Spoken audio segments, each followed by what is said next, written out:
Go. So the power from the battery is going through the positive side, through the jumper wire, and into the switch, and it's not going right now because I haven't put the switch on. If I turn it on, it goes into the LED and turns it on, and it goes through the resistor all the way back to negative. Also, it's storing power here, so if I turn it off, it turns darker.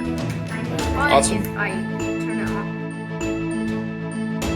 Tell me your circuit. So a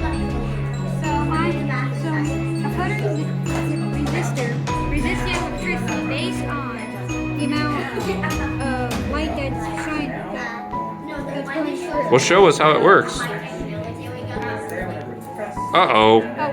Now it doesn't work. I guess it's not working right here this moment. We'll be right Oh, I see a back. light flash. Oh, wait, we just did it. So we don't be right back. Oh. What's it do? Circuit magic. That's what you do. Well, show me. You press a button. It And it stays on? Witchcraft.